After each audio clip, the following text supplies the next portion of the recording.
साथियों नमस्कार, मैं हूं नीरज पटेल और आप देख रहे हैं नेशन जनमत। समाजवादी पार्टी के राष्ट्रीय महासचिव स्वामी प्रसाद मौर्य के बाणों से किस तरीके से मनुवादी मीडिया तिलमिलाया हुआ है, इसका सबसे बड़ा उदाहरण दिखा समाजवादी पार्टी की कोलकाता में आयोजित हुई राष्ट्रीय कार्यकारिणी की बैठक में। मनुवादी गोदी मीडिया को सबसे ज्यादा खुशी इस बात को लेकर के हुई कि स्वामी प्रसाद मौर्य को राष्ट्रीय कार्यकारिणी बैठक में मंच पे जगह नहीं दी गई और कयास लगाए गए कि समाजवादी पार्टी ने स्वामी प्रसाद मौर्य से किनारा कर लिया, उनके मुद्दों से यू टर्न ले लिया और समाजवादी पार्टी में अब स्वामी प्रसाद मौर्य नेपथ्य में ढकेल दिए गए हैं। मैं अनुरोध करता हूं तथाकथित भारी भरकम संपादकों से, जिनके समाचार पत्रों के रिपोर्टर्स ने यह खबर लिखी है, कम से कम पता तो कर लेते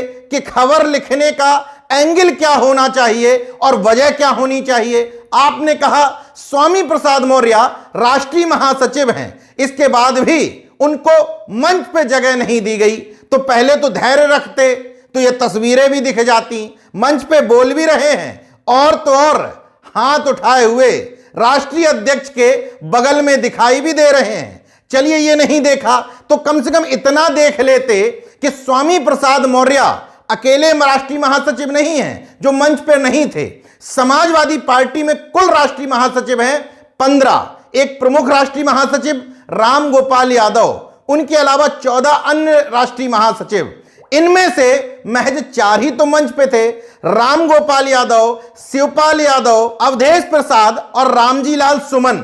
इनके अलावा राष्ट्रीय उपाध्यक्ष एक ही हैं, किरणमय नंदा, तो वो भी मंच पर थे। तो जो बचे हैं अब 11 राष्ट्रीय महासचिव, उनको लेकर के सवाल क्यों नहीं किया गया कि वो मंच पर क्यों नहीं थे? इसी को कहते हैं एजेंडा सेटर पत्रकारिता। चलिए खैर, संपादक अपने रिपोर्टर्स को नहीं समझा पाए, लेकिन मैं बता देता हूं कि अन्य राष्ट्रीय महासचिव कौन हैं जो मंच पर नहीं थे।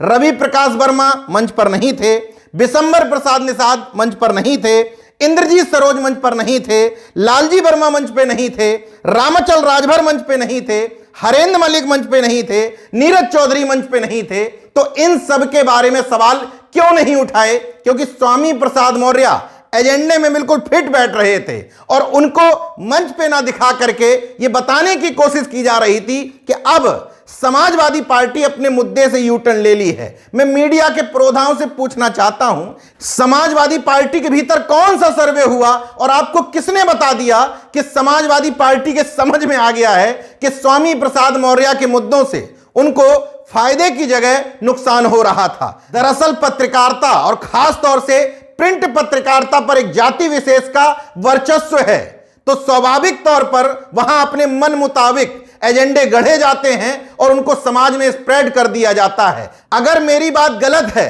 तो इन तस्वीरों का विश्लेषण क्यों नहीं किया गया, जिसमें न सिर्फ स्वामी प्रसाद मौर्य को महत्व देते दिखाई दिया जा रहा है, बल्कि उनका हाथ थामे हुए खड़े हैं, मानो कह रहे हो कि हम तुम्हारे मुद्दे में उसी तरीके से साथ हैं या उसी तरीके से विरोधी हैं जैसे प्रधानमंत्री नरेंद्र मोदी नाथूराम गोडसे की तारीफ करने वालों के लिए कह देते हैं कि मैं मन से माफ नहीं कर पाऊंगा।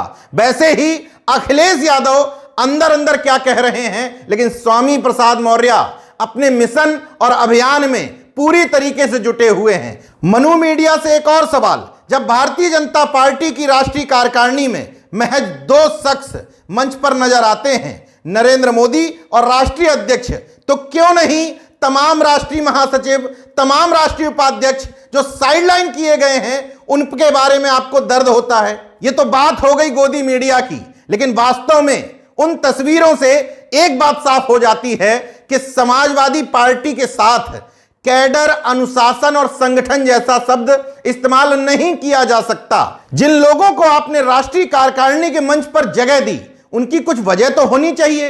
राष्ट्रीय कार्यकारिणी एक सामान्य कार्यक्रम की तरह तो नहीं हो सकती कि फलाना व्यक्ति आ गया, उसका चेहरा लोग ज्यादा जानते हैं तो उसको मंच पर बैठा लो।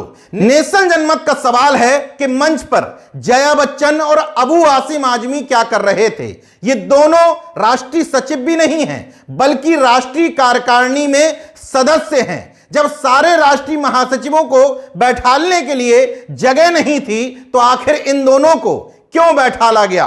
कुछ तो पार्टी में कैडर फिक्स होना चाहिए। राष्ट्रीय महासचिव नीचे बैठे हैं और राष्ट्रीय सदस्यों को ऊपर बैठाला गया है। अबू आजमी के बारे में तर्क दिया जा सकता है कि चूंकि आजम खान नहीं थे तो एक मुस्लिम चेहरे के दौर पर अबू आजमी को बैठाला गया।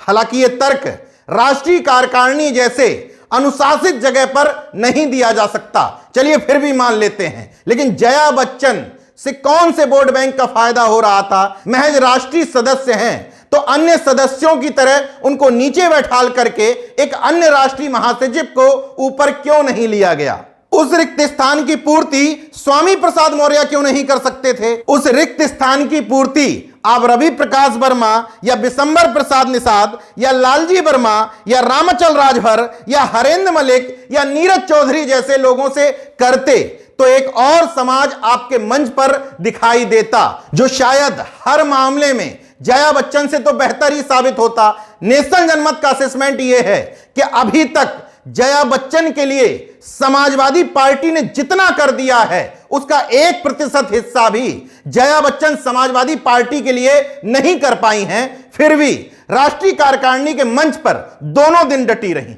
सबसे महत्वपूर्ण बात, भारतीय जनता पार्टी समाजवादी पार्टी पर हमला करते हुए उसके परिवारवाद पर सवाल उठाती है।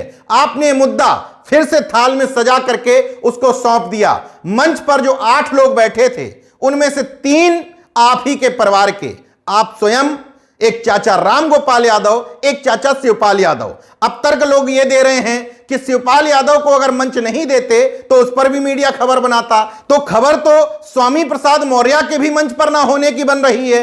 अब किस खबर से आपको फायदा हो सकता है, किस खबर से आप नुकसान में रहेंगे? अगर इतना भी राजनीतिक नफा नुकसान का गणित आप नहीं लगा सकते तो लगातार मिल रही पराजयों के लिए आप खुद जिम्मेदार हैं। एक और महत्वपूर्ण बात, राष्ट्रीय कार्यकारिणी की बैठक पश्चिम बंगाल यानी कि कोलकाता में ही क्यों? पश्चिम बंगाल से उत्तर भारत में ऐसा क्या हासिल होने जा रहा है? क्या यह बैठक उत्तर भारत के किसी राज्य में, मध्य प्रदेश में, बिहार में, छत्तीसगढ़ में यानी कि यूपी से सटे हुए किसी राज्य में होती तो ज्यादा गेन ना हो रहा होता? ममता बनर्जी के पास जितनी बार आप शिद्दत के साथ जा जाकर के झुक रहे हैं, उनको चुनावों में बुला रहे हैं, ममता बनर्जी के किसी भी चुनाव प्रचार से प्रदेश की कौन सी विधानसभा में आपके 5000 वोट भी बढ़ेंगे? यह समाजवादी पार्टी को एनालिसिस जरूर करना चाहिए। नेशनल जनमत का अपना विश्लेषण यह है, जितना भाग भाग के आप एक ब्राह्मण ममता बनर्जी और दूसरे ब्राह्मण केसीआर के पास जाते हैं, उतना आप लालू यादव, नीतीश कुमार और तेजस्वी की जोड़ी के साथ दिखाई देंगे तो उत्तर प्रदेश में यही जोड़ी करिश्मा कर पाएगी। मेरी बात को कहीं पर नोट करके रख लीजिएगा कि उत्तर प्रदेश में लालू, नीतीश, तेजस्वी और अखिलेश और चंद्रशेखर की जोड़ी जो कमाल कर पाएगी, वैसा कमाल उत्तर प्रदेश में अन्य कोई विपक्षी गठबंधन कर ही नहीं सकता। बात समझ में आ जाए तो ठीक, वरना जो है सो है। देखते रहिए नेशनल जनमत, जागरूक और सजग बने रहिए। जय विज्ञान, जय संविधान, जय लोकतंत्र। धन्यवाद।